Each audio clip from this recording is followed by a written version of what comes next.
Welcome to Unaccountable, the world's okayest accounting game show podcast for product news, updates, and education. I am your romantic reconciler of a host, Tyler Otto, and I'm joined by the Fiscal Flirt, Jeremy Van Groll. Happy Valentine's to you, sir.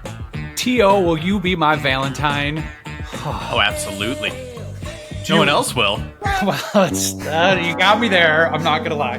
Do you and the missus do things special for the holiday? Not sure how to answer that. No, we have kids now, man. Like, there's no... And especially, like, the thought of finding a sitter for Valentine's and, like, going out when all the happy, kidless couples are out there, and so you have to, like, be in crowded restaurants. No, we're not going to celebrate anything now. We'll go out next week or something else after that. Yeah, to me, that's the secret sauce, and I need to do more of it, too, is, like, what do you do on the Tuesday, right? Like, it's Tuesday, do something cool, surprise, all that stuff. Yeah, totally agree. No, it's a rough time of year, but the government is starting to show us a little bit of love. Things are starting to transpire. They're starting to show us a little appreciation. I mean, it is tax time, so let's change tax laws, right? Might as well, which is going to lead us into our first segment of today before our guest, which, by the way, I am super pumped for our guest. You don't even know what you're in for. Yeah, listeners, belabor through our first thing here and stay for the guest because he's amazing. He is wonderful. But Jeremy, I want to transition to our first game, which I'm calling Economical Embrace, where we're going to discuss the upcoming tax relief bill, which we're going to emphasize right now has only passed the House, not the Senate. Yep. But this could have implications on this tax season. And so I wanted to get a head start to talk through a few of the finer details that might be coming our way any day. Yeah, agreed. Not passed yet, but a lot of cool things. And the piece that I feel is a little less tax focused, so I can maybe speak potentially more intelligently than you, probably not. But the ERC is in this, right? The employee retention credit, that's some change. So the penalty before, for I believe the language was, if you know or have reason to know of understating a tax liability, doubled. Do you know what it doubled to and from? I sure believe I think so. That was a lot of like maybes there. Was it 500 to 1,000? It was very, very accurate.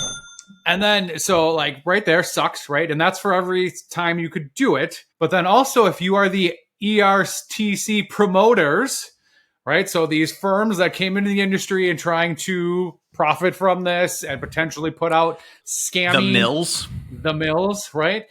That has now increased super significantly because that was originally $1,000, I believe, penalty as well. Do you know what that one was from reading this? Do you remember? I'm going to guess now $2,500? $200,000 or 75% of gross proceeds that they got. Wow. So I'm really happy to hear that, though, they're going after the mills. Yeah.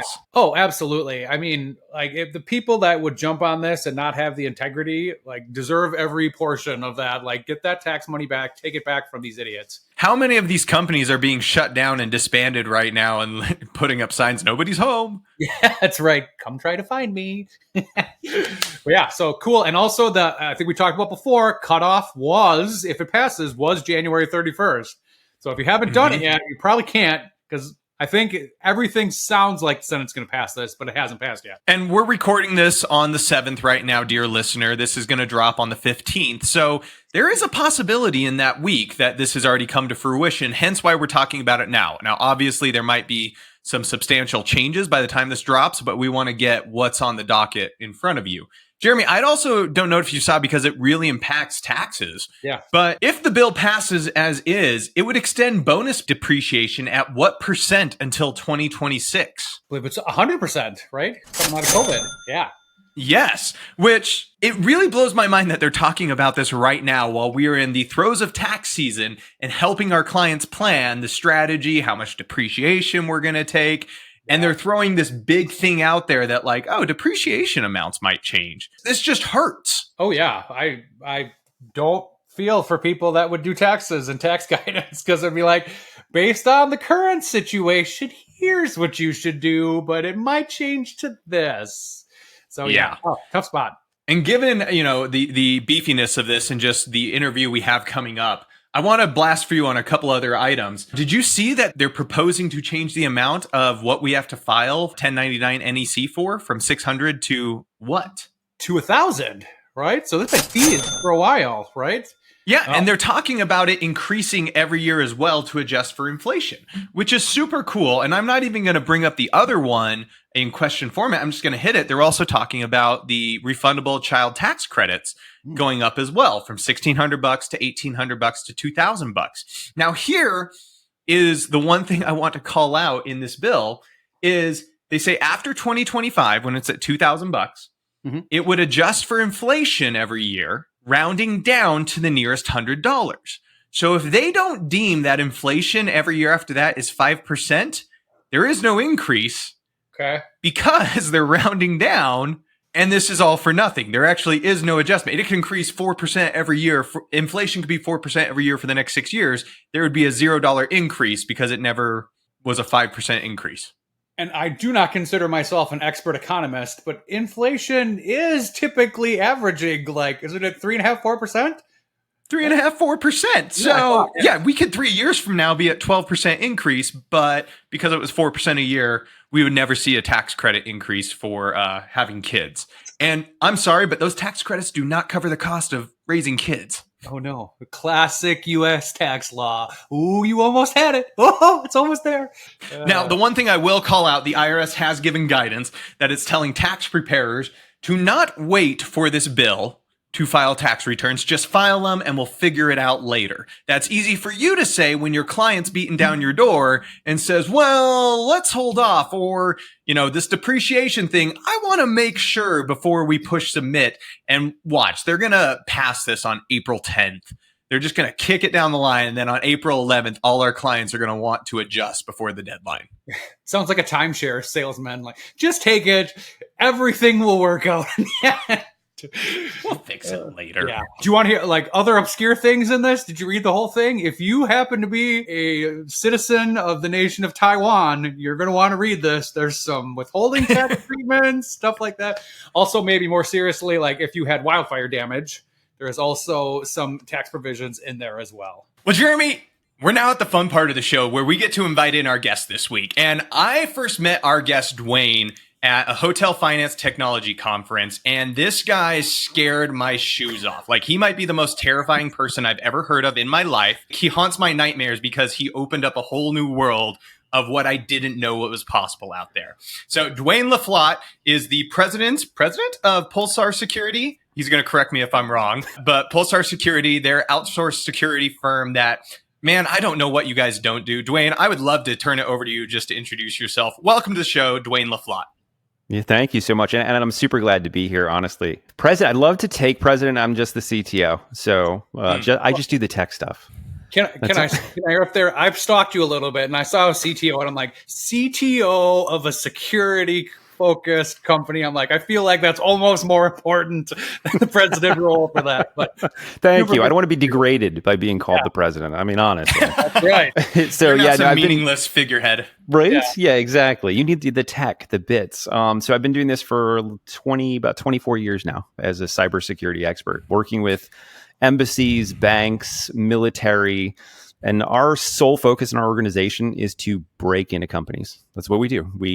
Sometimes it's physical, picking locks and jamming sensors, and we know how to shut off alarm systems and all that other fun stuff.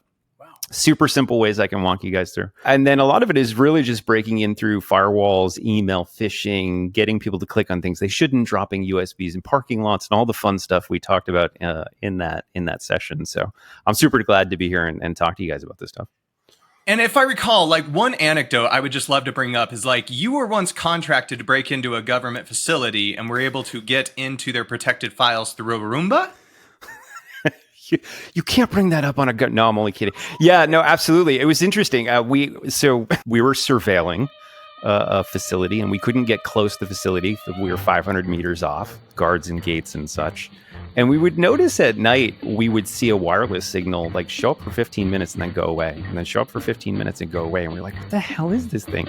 We started profiling it and we found it was a robot vacuum. And as it got close to the corner of the building, we could see it wirelessly. So we bought one.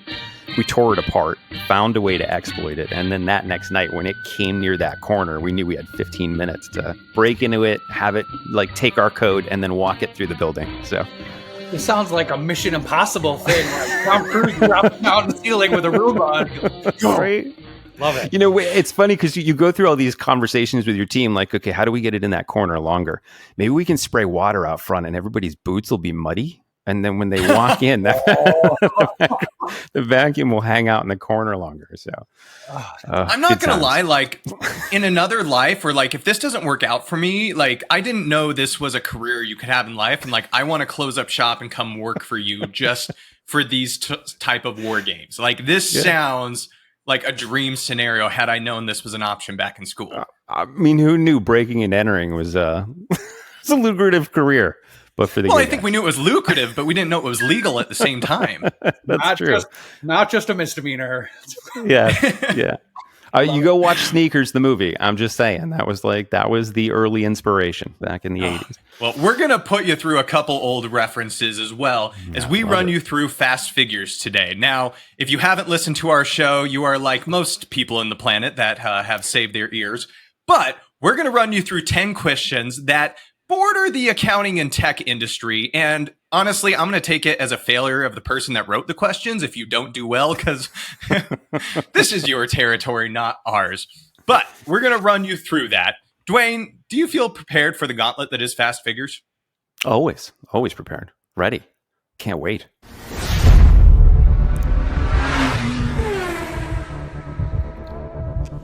Welcome to Fast Figures. 10 questions, 1 minute-ish. All answers are numbers. The game starts now. 1 minute on the clock. According to the Cybersecurity Infrastructure Security Agency, what is the minimum recommended length of a strong password? We're looking within 4. You got a 4 error window here. I'm going to say 12 characters.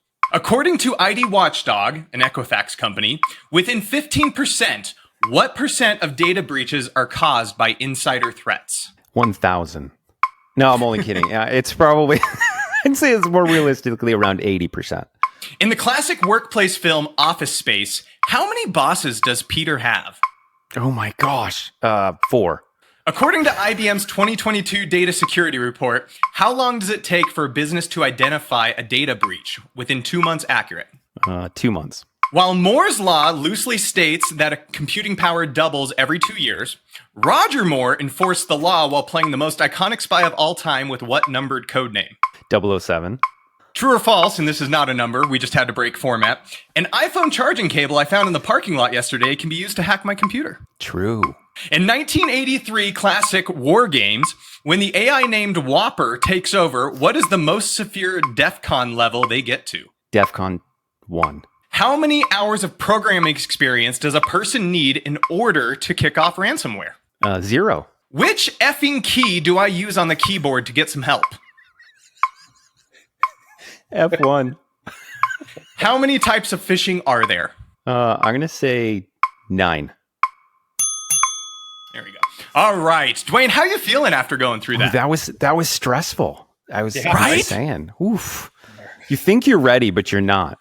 No, it's just all of a sudden it's there and then it's gone. And like Jeremy and I have both lamented that like you freeze up on questions you know the answer to. Right, exactly. You're like, and what's your name? And you're like, I don't remember. Bill.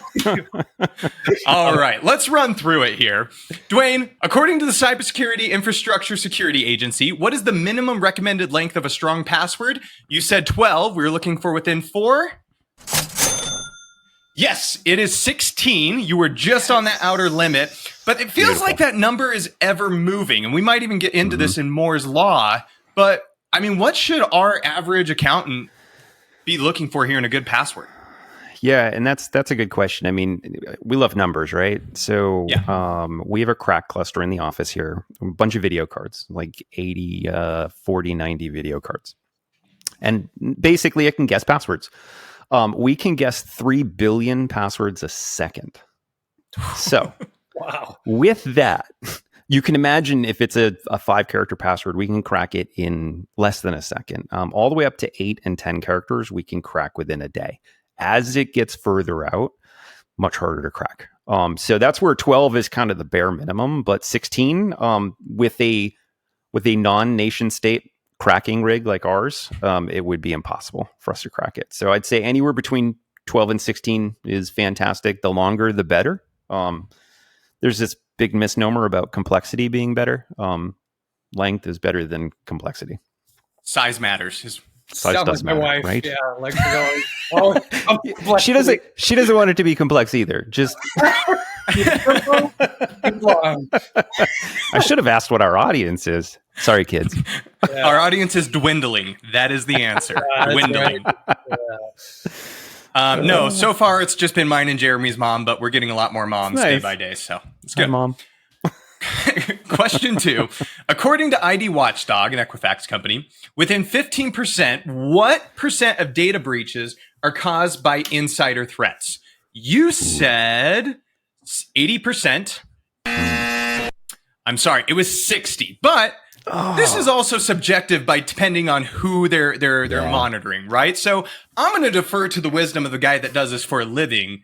First of all, can you even define for our listeners what is an insider threat?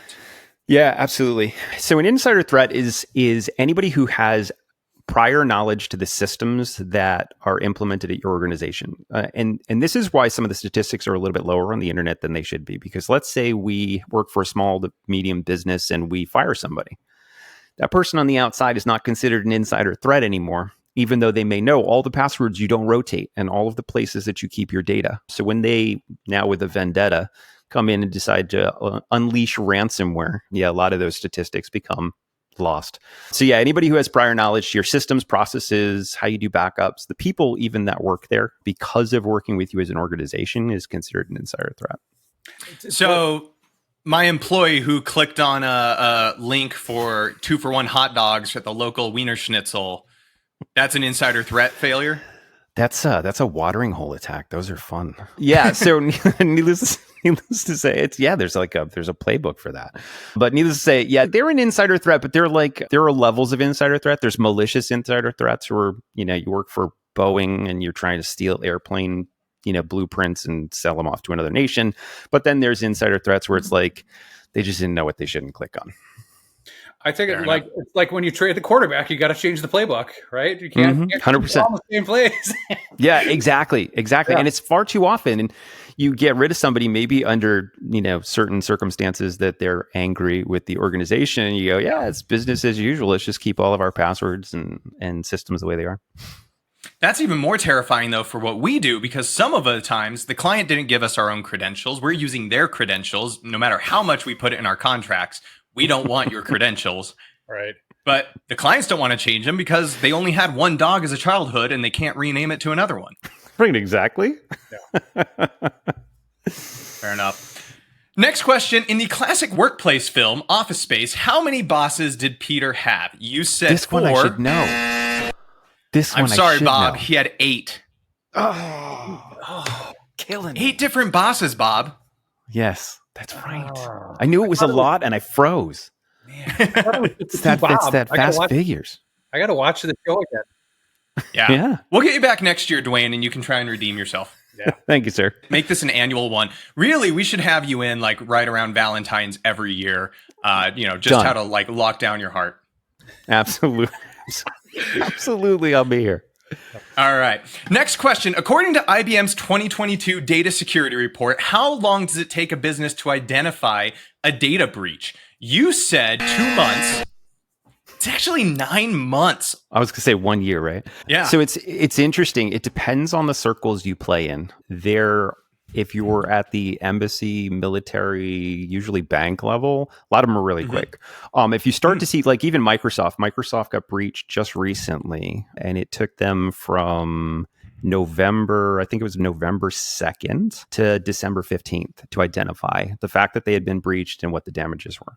So there's some organizations that are fantastic at it, but they're constant targets. They're like the kid who got beat up at school all the time. And now they know what to look for. Like somebody coming at them with that angry face. They're like, yeah, I know. All right, I see you. But to small to medium businesses, I get that. I've seen people where it's years. We have extended red team engagements where we break in organizations and they'll sign us up for a 2 or 3 year contract. And they'd be like, just hack us over the next 2 or 3 years. And we sometimes are in those organizations for 12 to 14 months without anybody noticing us. So yeah, that's understandable. Terrifying. Yeah, scary. Next question. While Moore's laws loosely states that computer power doubles every 2 years, Roger Moore enforced the law while playing the most iconic spy of all time with what numbered code name? Very easily, you said 007. And I want to focus back on Moore's law because, as we talked about with passwords earlier, it's only getting easier and easier for you to, build your space heater there of video cards in your office and give it the ability to guess more passwords. Is that right? Oh, absolutely. What's funny is there are multiple ways to break passwords. One is to find a cryptographic flaw. So with wireless, for example, there was a cryptographic flaw in the elliptical curve encryption they used. And what if we don't understand a word you just said? Let's go deep into the mathematics of cryptography. To quote Michael Scott, explain it to me like I'm 5. That's my favorite ChatGPT prompt now. Is like, hey, thanks for that, but explain it like 5. Yeah. But brute forcing is what we typically see when people talk about statistics and Moore's law in computing, and when we're talking about breaking passwords. And there are a couple things that are going to change that. First off, we are still following a lot of the Moore's law, doubling every 18 months, and we're seeing compute and going up quite quickly. But what we're also seeing is sometimes algorithms change, which gives us a jump of even faster than that, right? So I say 3 billion passwords a second, and you would expect in 18 months, we're doing, 6 billion passwords a second. But we actually may be doing faster than that because the algorithms get better and better and more optimized. But realistically, there's billions of passwords out on the internet from every site you guys use. So it's real easy for me just to go out to the internet and say, hey, can you tell me what Jeremy's password is for this particular site? And most of the times we can find it. So you don't even really need to crack it. I know. I mean, case ever. But to be fair, Jeremy uses Powerpuff Girls 321 as his password everywhere. So that it's makes not that hard. Sometimes it's got an exclamation point at the end. I'm just saying. Fair enough. The most important special character, the exclamation point. That's right. Absolutely. True or false, an iPhone charging cable I found in the parking lot yesterday can be used to hack my computer. You said true. And my source to this is you, because this blows my mind. Can you walk me through how this, because our community is not only bookkeepers that are starting out tomorrow with a small firm, but we also have people that are managing an entire accounting division at some large accounting firm. What is this threat? This is awesome. Okay. So I get excited when, the internet's on fire and there's all these amazing hacks out there. So, which is my wife's always asks what's wrong with me. She's like, were you hurt as a child? Is that what it is? But needless to say, so the NSA actually created a blueprint for a cable that looks exactly like an iPhone charging cable, a fire cable. And in the USB part, and they have USB-A and USB-C. But in the USB part, they actually put a microchip and a little server in there. And it'll run a web server you can connect to. It will actually break into your computer if you plug it into your computer. And I can remotely connect to it and deploy scripts and all sorts of stuff to your computer because it's plugged in. But when you look at these cables, and I think you had a chance to see one of these cables, they don't look any different than a normal cable. So we will weaponize these and we'll just drop them on the ground outside your office, or maybe in your driveway outside your car at your house. And you'll go, oh, that must be my cable. Who else is in my driveway? And you'll pick up the cable and you'll plug it into something, and then we'll gain access to the systems. Well, especially we're all accountants. We're so cheap. We're like, hey, free iPhone cable. Heck Those yeah. are expensive. Well, and that's a good point too, is I get a lot of questions of, wait, should I not buy that $3 iPhone charging cable off of Amazon? I'm like, no, you've no idea what's in that. I would just go to a known source, go to Apple, pay the $25 they want for a cable or whatever, and be done with it. Is the determining factor is if the rubber doesn't break within 2 weeks, then it's a fake. It's got chip in it. Exactly. Yeah, exactly. Gone with it's a quality one, right? Yeah. Right. Well, I think you've said this before, but this draws a lot of analogies to life of you don't know where that charger's been. You don't want to go sticking it places if you don't know its history. Exactly. Or you could protect it. I say that. No, but seriously, you can. Yeah. So the shirt I'm wearing actually today is off-grid. So I actually listened to your episode about this, your little cover that removes the data line. Hey, so doing research here. a little USB you can plug into any cable. And when you plug it into your computer, it actually cuts the 2 data lines and only allows the power. So you can double wrap it, kind of, I guess. Fortunately, always double wrap it when you're coming to an This is a important thing. Valentine's episode, so this is very appropriate. On point. Love it. Next question. In 1983 classic War Games, when the AI named Whopper takes over, what is the most severe DEF CON we reach? You said DEF CON 1. All right. Flush the bombers, get the subs in launch mode. We are at DEF CON 1. DEF CON 1? And that is correct. That is the most severe. I don't think we've ever reached that in U.S. history, but just such a great movie. And I would hope have some impact on your childhood of getting into this. Oh, absolutely. Matthew Broderick and Ali Sheedy, right? Yeah. Fantastic movie. That and Sneakers. Honestly, if you haven't seen those 2 movies, you have to go watch those 2 movies because they are the thing that spawned most of this passion for cybersecurity. I still think to this day, my dad doesn't understand the reference when I always say, how about a nice game of chess? Like, he doesn't get it. Right, exactly. No. It's funny. We actually created a device, this device here, that does all sorts of hacking, breaks into cellular and wireless and tracks all sorts of stuff. Anyways, the company we created that under is called Playtronics, which for most people who haven't seen Sneakers, that was the evil company that was trying to steal the code breakers and all that other good stuff was Playtronics. So good watches. Like, no matter what industry you're in, go watch them. Yep, go watch it. All right. 3 more questions for you, Duane. How many hours of programming experience does a person need in order to kick off ransomware? You said 0. Yeah. Tell me about this. Like, it's super Jeremy simple can go now. kick it off tomorrow? Absolutely. No. Yeah. There's ransomware as a service at this point. So you just say, hey, the 3 of us, we want to get into ransomware. And we go to this company and they will sell us ransomware. And then we can just take it and we can go to another company that will deploy it for us for a percentage. And then the little grandmas and grandpas who don't know how to pay the Bitcoin, there's a support company that will take all the calls and be like, oh, I'm so sorry this happened to you. Let me walk you through buying Bitcoin. I'm the good guy. I'm trying to help you, blah, blah, blah, whatever. And we just make money. We don't need to worry about. That's hilarious because when you said I could buy this from a company that will help me do this, and the other one, I'm like the accountant in me immediately was, how am I paying for this? Right? Like, do I need Bitcoin?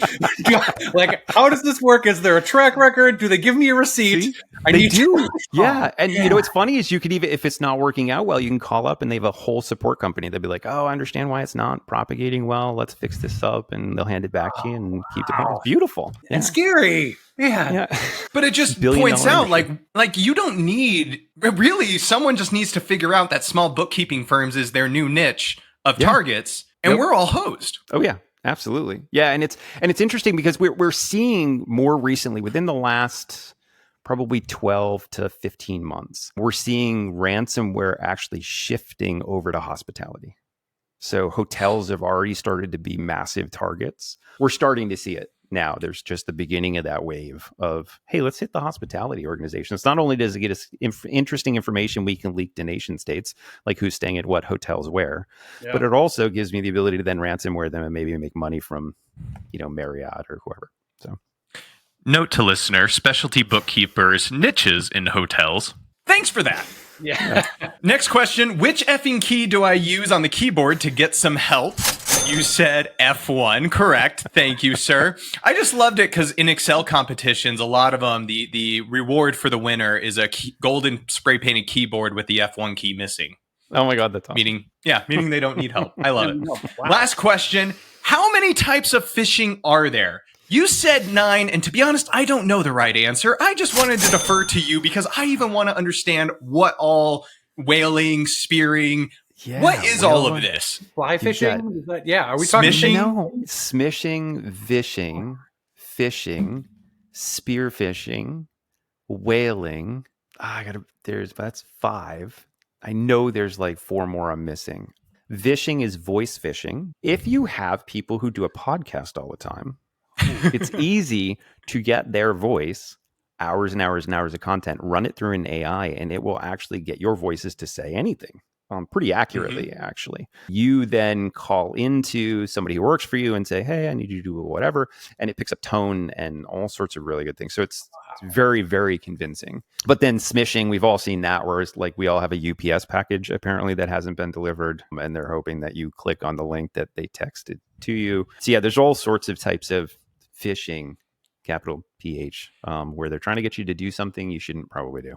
But all of these, the weak point is the sack of flesh sitting at the end of the keyboard, correct? 100%. Yeah, and it's funny too, because people in general are really helpful, and that's what the evil people prey on. Even things like trying to break into a building. I'll just hold a box of heavy things, and people will hold the door open for me. Like, oh yeah, come on in, right? As you're trying to be really helpful.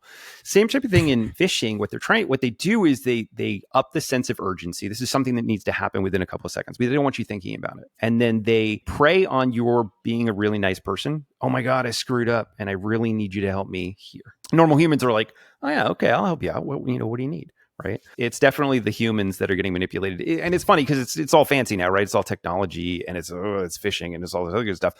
And 200 years ago, they called them con men, right? There's no technology there, and that's all they did. They swindled people out of money. It's the same thing. They're just using different tools. Duane, you're clearly super intelligent, but where would you say you do most of your work? Like, is it the coasts or the South, or is it everywhere? It's everywhere. I was just in the middle of Pacific a week ago. I feel like if you came to the Midwest, you'd just be like, I'm like, oh, you need to make a phone call. Here's my phone. Oh, let me get that door for you. They are very helpful. Yeah, the Midwest is very helpful. Yeah, man. Dang it. Duane, I am quite impressed. 7 out of 10 in fast figures. Like, you're clearly too much for this podcast, being mediocre as it is, getting a C grade. Like, we fail. So congratulations, sir. Well done. Thank you, sir. Thank you. My boss always said, listen, 1 point over passing, you studied too much. So there you go. We're good. Yeah. That's valid.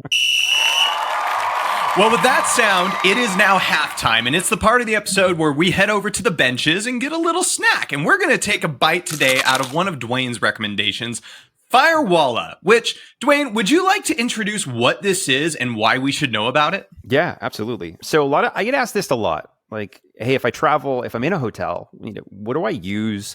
Should I use a VPN? Right? Are VPNs safe? And the problem with VPNs is you don't know where they go. Right? Somebody else owns that entire infrastructure, and they can do whatever they want to your data. So it may protect you from the hotel Wi-Fi, but doesn't protect you from the VPN company. So what I started doing is traveling with a Firewalla. So Firewallas, they have firewalls for your house to protect your house. And it's a fantastic firewall. You don't need to be a technologist to implement them. Buy it, put it in, plug in the cables. There's a phone app, gives you all sorts of control, and automatically will block places that they see attacking across the world. So if a piece of ransomware comes out and it, is hosted on some servers in Iran, the firewall automatically just outright blocks them. You don't even need to worry about your computers ever trying to reach out to get that ransomware, which is kind of nice. But the little companion to it is what they call the Firewalla Purple. It's a tiny little box that you can put in your bag with you when you travel. And when I go to a hotel, I literally just plug this thing in. It spins up a network that all my devices, all my kids' devices know, etc. So when we're in a hotel, their devices just automatically light up. And then it asks me, hey, I see a hotel network. Do you want to connect to it? When I say yes, this device then establishes an encrypted tunnel between it and my house. So all my traffic is coming out of my house now. It's not coming out of some random VPN and that sort of stuff. It's super simple. I literally just plug it in, turn it on, and everybody's device I'm with connects to it. So yeah, I would absolutely recommend something like that. I have a question. So I did a little bit. I'd never heard of Firewalla before. So I did a little bit of research. The bare minimum, that's what we do here, right? At Unaccountable. But like one of the things they said is they had a device or a service or something where you can have separate home and work like signals while sharing the same internet connection. Like yes. I'm trying to understand the why and the what there. Can you explain that? I love that. I love that question because this is actually really kind of cool about this device. So I have a corporate network where I'm connected in the office and doing all sorts of things. I also have a ransomware network where we'll play with ransomware and tear it apart and build ransomware that we test and see if we can bypass antivirus and that sort of stuff.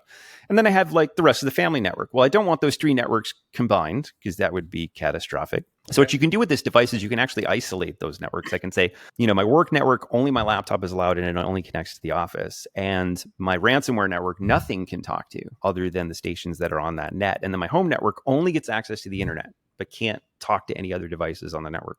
So you get this ability to sort of isolate who can talk to what and what they can do, which is fantastic. Honestly, if you're worried about, let's say, for example, you have a small business, you're working from home, you probably don't want your kids' laptops when they go to school connect in and download whatever the newest Call of Duty hack is, and then they plug it into your home network, and now you get ransomware on your corporate computer, which would not be good. Totally makes sense. And most of us are remote too with home offices, right? So this is why it was intriguing to me. Is you're like, I don't asset I have the business that we build is super valuable. Not saying my home stuff is, but I have kids. They do stupid things. They learn from their father. I do take due diligence. Yeah, cool. And if you take the home business route, like if you're working from home and that sort of stuff, let's say you have to be up all the time. Like, for example, I have an internet connection through Comcast, but I also have a Starlink. So it can bond the two together. And if my Comcast goes down, because we get a lot of snow up here in the north, the Starlink just automatically picks up. So the Firewalla handles all that, which is really, really kind of cool. Wow, that is cool.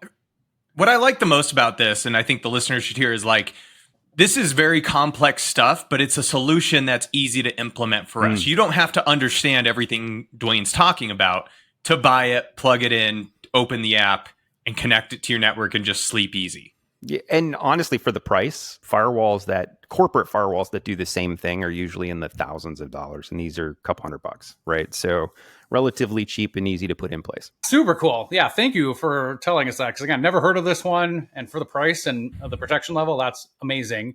So what I would love to hear from you is, so a lot of us are small businesses, and maybe not, but like, where do we start, right? Like, what is the bare bones if you're getting into a business and want to have secure assets and protect yourself? And we handle client money all the time, right? Yeah. So like you said, documents, passwords. They may be focusing on hotels now or hospitality, but someone's going to crack the nut and be like, wow, this remote bookkeeping industry is growing and is a gold mine, right? Like, what should we be doing right now, at least at the bare minimum, and maybe the steps like we should take and grow from that? Yeah, and that's a great point, because we've seen attackers targeting hospitality, but we've also seen attackers targeting what are called MSPs, managed service providers. So a lot of the big hacks you've heard of recently were, an attacker took out the technology company that manages the company's, a bunch of customers, internet pipes and that sort of stuff. Now they have access to hundreds of customers.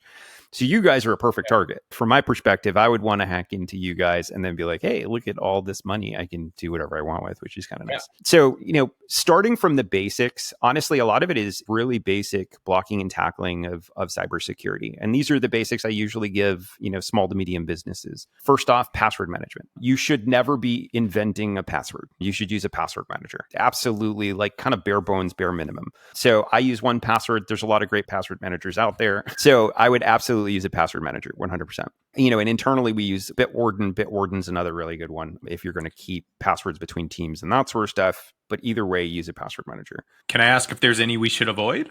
The LastPass thing is probably not the best one to use. I don't want to get you in trouble, but I want to ask.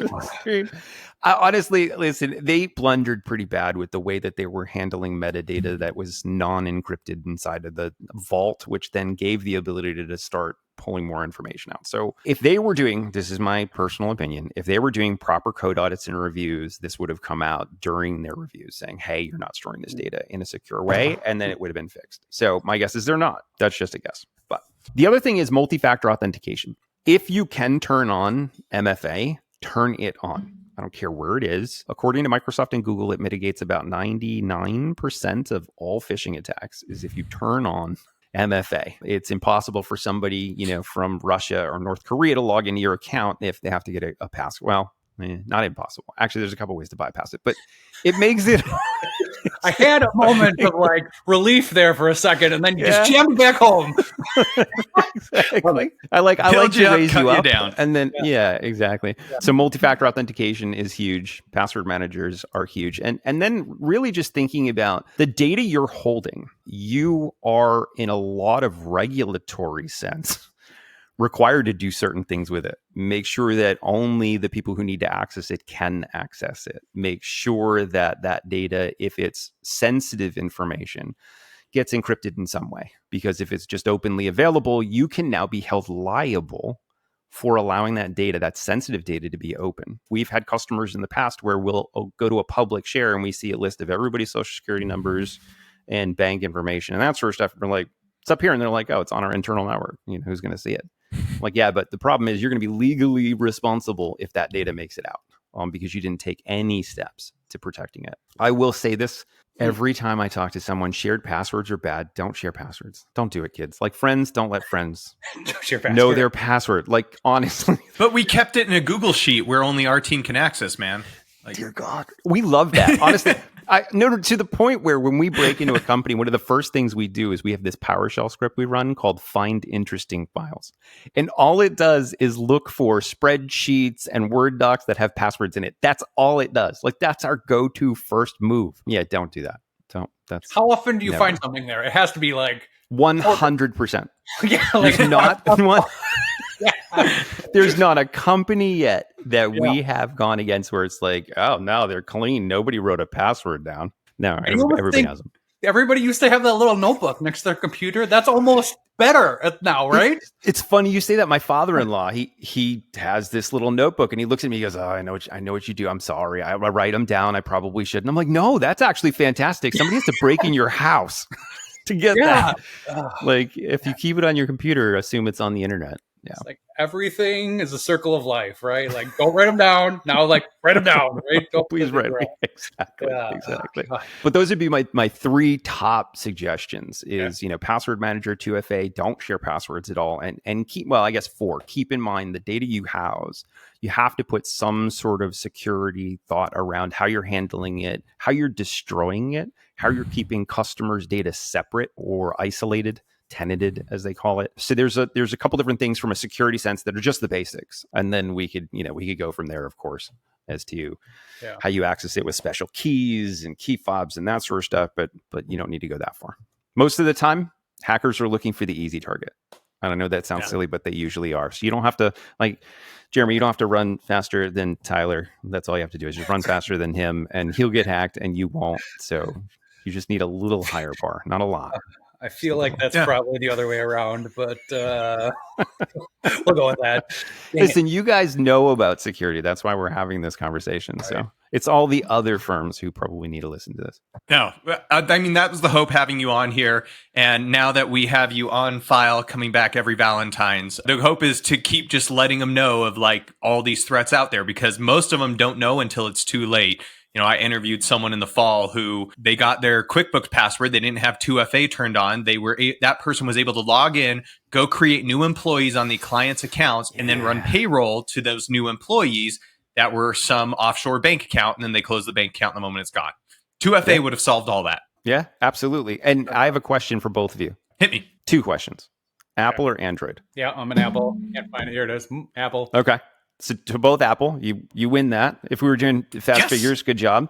Thank you. When's the last time you rebooted? A computer? No, the phone. Ooh, every night. Probably this weekend. No, every night you push the button. Ooh, yeah. But do you hit the power and the volume down, wait for it to go to the emergency screen, slide the thing over that says power off? Every night. That's impressive. Really? Oh, yeah, I turn mine off. I don't want... Yeah, I'm up enough hours working. I don't need that thing going off in the middle of the night. Jeremy wins. I know it's not that frequent. I know, that's impressive. Should be at least once a week. Most viruses that you can get on your phone don't write to the operatings or don't write to the disk. They stay resident in memory. So if you reboot your phone, according to the FBI, once a week you should reboot the phone. There you go. Yeah. So wait, just to make sure I'm not worsening the problems, then I have an iPad next to the bed, and I'll turn that on. do they commingle? Like Apple's supposed to be all switched together. Like the virus just jumps to the iPad. I'm probably still screwed, right? Yeah, probably. Yeah. No, it's funny. We do hear about all these viruses that can transmit in all weird. If we had another hour, I'd explain all sorts of weird virus transmissions, which sounds like a medical show, but it's not. But my mom gave me this talk when I was a teenager. Go on. Yeah. Yeah, exactly. When an iPad loves an iPhone. Well, and I do want to call out to the listener. I know he said, be sure to turn off your phone once a week, but wait until you finish this episode so we get our full credit from the sponsors and whatnot. Okay. Like, we need your listens. We still don't make money on this podcast. It's the plight of podcasting. Right. It's a passion project. Yeah, you're It paid. is. Well, Duane, it was a blast having you on the show. Pulsar Security, you can find them on Google. Duane and two other rather fun chaps run Security This Week. Great podcast if you want to get deeper in the weeds on data security. And I would argue they're actually better at dad jokes than we are, which hurts my soul a little bit. Really does. It was a hit to my ego when I started listening to that. Duane, anything else you'd love to throw out there, or just how our listeners can connect with you or look into your services if their massive corporation wants to get pen tested by you guys? No, I think that you did a fantastic job, honestly. We do the podcast once a week. We take all the stories you hear about and we distill them down, tell you which ones are crap and which ones are actually things you should worry about, and with a little bit of humor in there. So, well, Duane, thank you so much for joining us. And until next year, have a good one. sounds good. Looking forward to it. Bye, guys. Well, I don't know about you, but I'm already looking forward to next year. But in the meantime, let's talk about pricing updates out there at some software. I think you had one of those keyed up, right? Well, here's the big one. What notoriously free accounting platform just announced that for some of their core features, they are going to start charging? I saw this one too. It's Wave. You are correct. Now, they trying to tease it out and say, fear not, we will still have a free option, but that free option will no longer have the ability to sync in bank feeds. It will also not have rules that you can automatically do things. So you can't say automatically categorize these here. You can't auto import transactions, auto merge. You can't add extra users. It's pretty much bare bones. And at that point, I think losing the automatic bank feeds, you lose a lot of the appeal of using this software. Now it's going to be $16, which, might I remind you, is more than QuickBooks Ledger and is probably going to be more than QuickBooks Solopreneur. Speaking of losing money, I was going to bring that up. Like, you're doing our podcast books in QuickBooks Ledger, correct? Correct. And that does the bank sync or bank feed work there? I don't know, because we haven't really brought in much money, so That would be bad example. But the other 19 clients I have on Ledger for their small asset management firms, because I have companies that own an entity, then all that hits is the mortgage payment. So it's like 12 transactions a year. They're all on Ledger. Works great. It's like QuickBooks, every other subscription. You just can't do invoicing or AP. It's just purely cash basis. But you don't have bank feeds working with those, right? Because they're just separate. Like, Yeah, you do. Oh, and they work. Yeah, they work just fine. Then what is Wave trying to get? If your main competition, the elephant in the room, comes up with a cheaper option that has more functionality, probably that's not ideal. The thing that got me on this one was, too, if you looked at their update, or I think the headline on one of it was, Wave, helping small businesses start, survive, and thrive. And I was like, talk me into that one, because I wasn't sold. I don't know. This is where I feel like we need to get someone like Kate Johnson in to talk about like FreshBooks or something else out there that people that don't want to pay for QuickBooks yet, because this is going to change the landscape. I'm in enough communities where, business owners are posting, how can I do accounting for free? And everyone has always said, do Wave. When Wave gets away from this, that most of these business owners aren't tech savvy enough to export their transactions, import it correctly, reconcile, make sure everything's there. They're going to hose this up. And Wave doesn't have their own version of QuickBooks Live that I'm aware of to sell and try and help build that up. I think this is going to have really big ripples through the industry. I agree. And now, since we've been talking with Duane all day, I'm wondering, what is Wave Security like? Because now I'm nervous. Dang it. Yeah. Interesting. Well, Jeremy, with that noise, it is time to announce our winner of the week. And while I would argue it was Duane for outperforming any performance you and I have ever given in Fast Figures, 7 out of 10, That's a really good score in our book. Amen. But I want to call out the employees of the Durham County School District in North Carolina. The school district recently just announced that they have recognized they overpaid employees for a while. More than 1,000 workers were being overpaid for months, and they're not going to require those employees to pay it back. I love that this article first calls out and says they are apologizing publicly. I don't know who they're apologizing to, because those employees probably aren't complaining. Taxpayers, man, that's coming from the okay. But I mean, those teachers were underpaid in the first place. Well, yeah, I'll give you that one, right? But you never see people more fired up when there's like a school referendum or something for people who have never had kids or are never going to have kids in school again and be like, why should I be paying for school? But yeah, teachers get way underpaid. So I get that. Did they say how though? Was it like just the wrong wage in there, or did they run payroll? See, again, the accountant in me, I want to know the deets. No, I mean, the apology, which was accompanied by a promise to investigate the cause of the error, comes after the schools told workers their pay raises had been too high and would be eliminated. They are not going to collect the back-owed overpayments, but they are also going to then reduce the pay going forward. I mean, that's still a little bit painful as an employer. Like, you got used to living on whatever is there. You probably weren't paying attention to make sure that the amounts actually match what you were getting paid, because you're just like, oh, it's whatever, taxes and everything else. Yeah, that's got to hurt a little bit. Yeah, and you wonder too, like employees, because we've even had a client where like accidentally something happened, we had to run a paper check, and somehow the electronics thing still went through too, and they get paid twice, but they never tell anyone. But you're reconciling, you're looking at their bank transactions the next week, and you're like, hey, this person got paid twice. Oh, great. And nobody says anything, right? Which is, to me, shady, but it depends how much you like your employer.